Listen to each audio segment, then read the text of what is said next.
Welcome to horror studio. ये कहानी है रायपुर की। रायपुर इलाके में आज भी खून की प्यासी डायनों का बसेरा है। वहाँ के रहने वाले लोगों का मानना है कि यहाँ रात में गुजरने वाले लोगों को डायन पहले अपने वश में करती है और उसके बाद उस इंसान का खून पीकर अपने आप को अमर कर लेती है।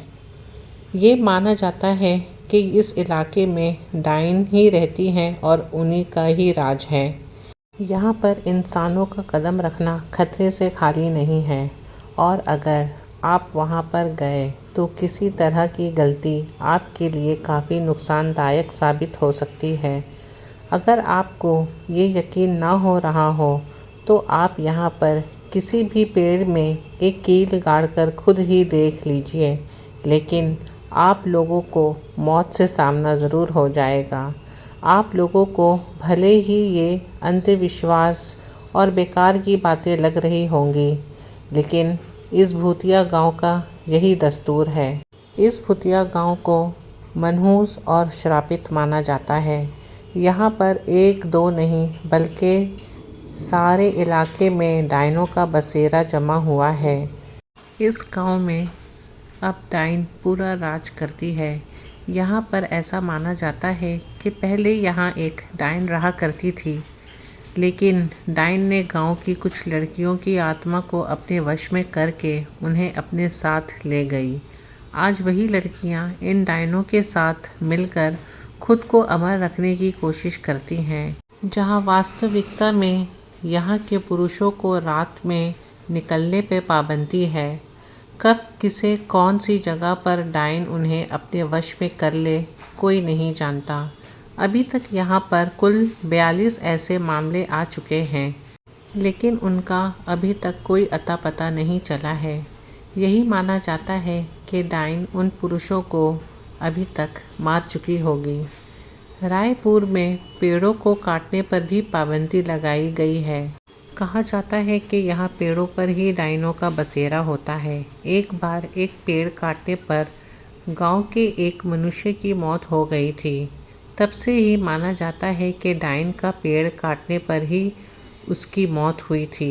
यहाँ पर एक टूटी हुई हवेली के अंदर एक छोटी सी कोठरी है जिसमें कोई भी नहीं जाता और माना जाता है कि इस अंधेरी कोठरी में जो भी गया वो वापस कभी लौटकर नहीं आया है।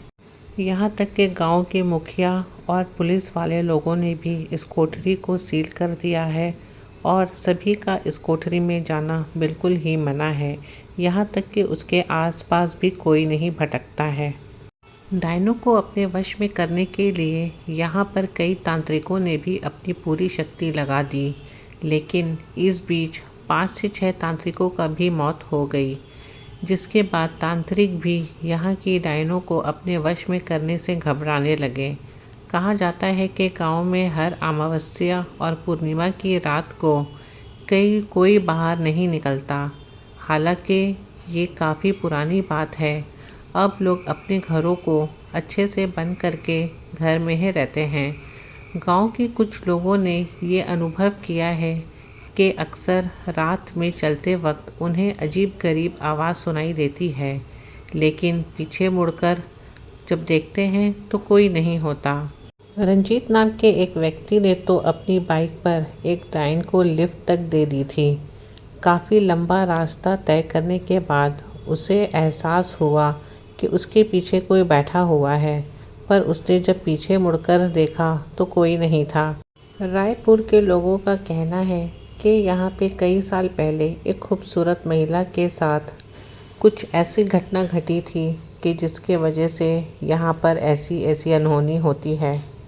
जैसे कि बताया जाता है कि खूबसूरत लड़की के साथ कुछ गांव के लोगों ने बहुत बुरा व्यवहार किया था।